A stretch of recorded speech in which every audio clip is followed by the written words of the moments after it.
हाय बेचारी बहू। सरिता की शादी एक अच्छे परिवार में हुई है। उसका पति रोहन उसे बहुत प्यार करता है। घर में उसकी सास शांति और ननद मीनाक्षी भी है, जो सरिता के किसी काम में दखल अंदाजी नहीं करती। लेकिन फिर भी सरिता को ऐसा लगता है कि दुनिया की सबसे ज्यादा बेचारी बहू वही है और सबसे ज्यादा अत्याचार उसी पर हो रहा है। माँ जी, ये लीजिए आपकी चाय।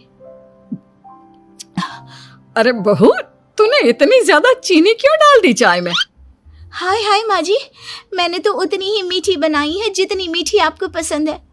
माँ जी, आपको तो मेरे हाथ की चाय अच्छी ही नहीं लगती। जब देखो कुछ न कुछ कमी निकाल ही देती हो। अरे बहू, तू एक बात के पीछे ही पड़ जाती है। मैंने ऐसा कब कहा कि तू रोज चाय खराब बनाती है? सरिता अपने कमरे में चली जाती है और फोन उठाकर अपनी माँ से बात करती है। हेलो माँ, कैसी हो आप? क्या कर रही हो? मैं तो ठीक हूँ, पर तू बता, तेरा मूड कैसा है? तेरी आवाज से लग रहा है कि कुछ तो हुआ है तेरे ससुराल में। अरे क्या बताऊँ माँ, यहाँ तो हर समय मेरे साथ बहुत बुरा व्यवहार होता है। मैंने अपनी सास के लिए इतनी अच्छी चाय बनाई, लेकिन मेरी सास चाय पीते ही मुझे 4 बातें सुना दी।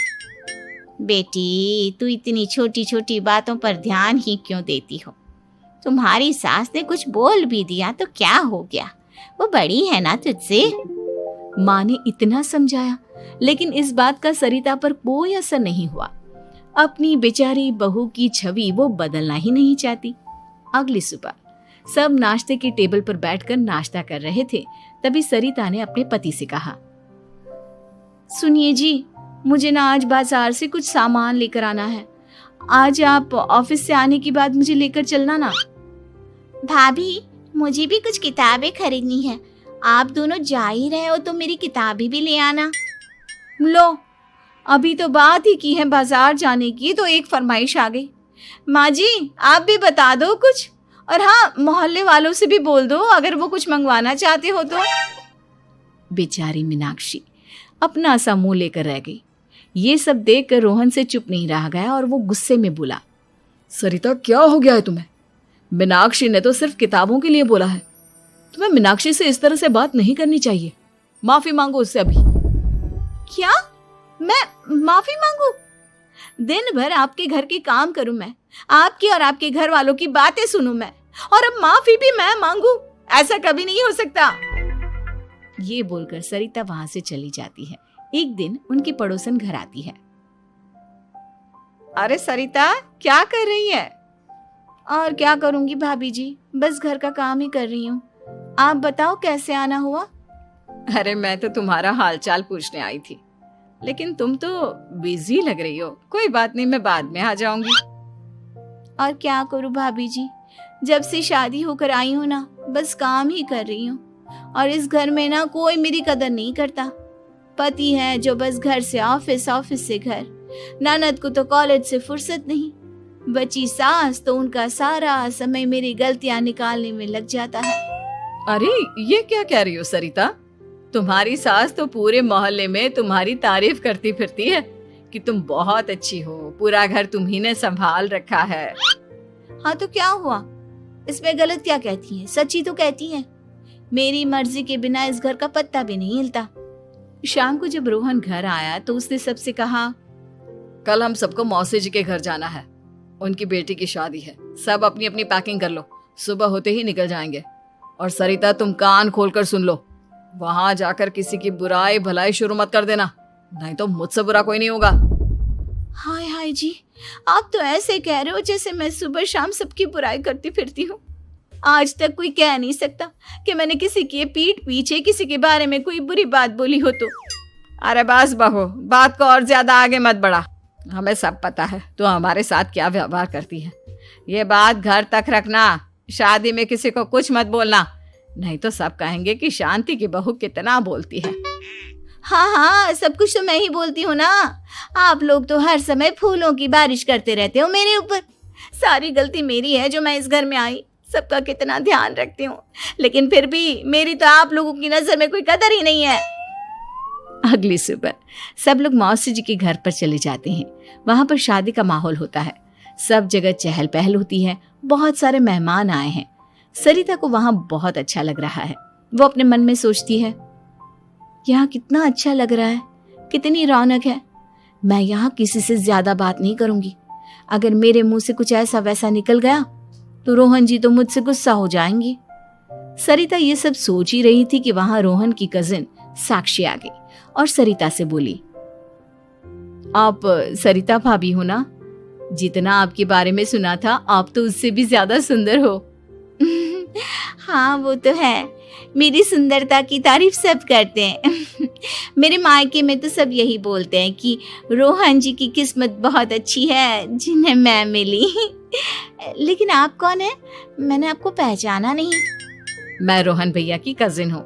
आपकी शादी पर नहीं आ पाई थी ना, इसलिए आप मुझसे मिली नहीं कभी। शांति मौसी और मीनाक्षी आपकी बहुत तारीफ करते हैं। क्या कहा तुमने? मेरी तारीफ? कभी नहीं। मेरे ससुराल वाले कभी मेरी तारीफ कर ही नहीं सकते। मैं इतनी अच्छी हूँ, मेहनती हूँ, लेकिन उन्हें तो मेरी कदर ही नहीं। सारा दिन घर का काम करती हूँ, फिर भी मेरी सास ना मुझे सुनाती रहती है और पति भी मेरी सास की साइड लेते हैं। ना कभी बाहर ले जाते हैं ना कहीं घुमाने। अगर घुमाने के लिए कभी बोल भी देना तो उनकी बहन बीच में आ जाती है। मैं कैसे रह रही हूँ उस घर में ये मैं ही जानती हूँ। सरिता की ये बातें सुनकर साक्षी को बड़ी हैरानी हुई। अब वो हर किसी के सामने अपनी बढ़ाई और ससुराल वालों की बुराई करने लगी। रोहन और शांति को सरिता पर बहुत गुस्सा आया, लेकिन वो चुप रहे। अगले दिन जब वो अपने घर पर आए, सरिता, तुमने क्यों सबके सामने मेरी इज्जत का तमाशा बनाया? तुमसे बोला था ना कि चुप रहना। अजी ऐसा भी क्या कह दिया मैंने जो इतना भड़क रहे हो? तुम जहां जाती हो अपना रोना शुरू कर देती हो, कभी किसी दूसरे की बात ही नहीं सुनती, बस अपनी कहती रहती हो। तुमने सबके सामने हमारा तमाशा बनाकर रख दिया है। हे भगवान, मुझे अपने पास बुला ले। जिस घर में मेरी कदर ही नहीं उस घर में मेरा क्या काम? अरे क्या करूंगी मैं यहाँ रहकर? जो भी आता है मुझे सुनाकर चला जाता है। मैं तो किसी से कुछ नहीं कहती। सीधी सादी बहू मिल गई है ना सबको, तो जो जी में आए वो करो। सरिता ने अपने आगे किसी को कुछ बोलने ही नहीं दिया और उस दिन भी उसने सबके सामने खुद को बेचारी बना ही दिया।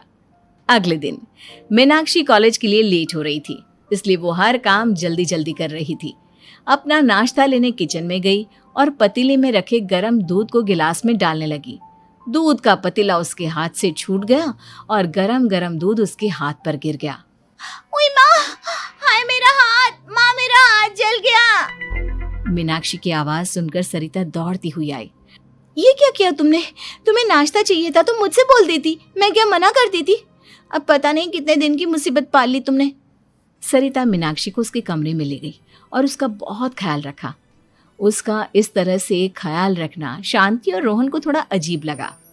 माँ, सरिता के दिमाग का भी कुछ पता नहीं। कल शादी में सबको इतना कुछ बोल कर आई है हमारे बारे में, और अब मीनाक्षी की कितनी अच्छी देखभाल कर रही है। ये ऐसा क्यों करती है? बेटा, तेरी बीवी की ना आदत हो गई है सबके सामने खुद को बेचारी दिखाने की, और आदत इतनी जल्दी नहीं बदलती।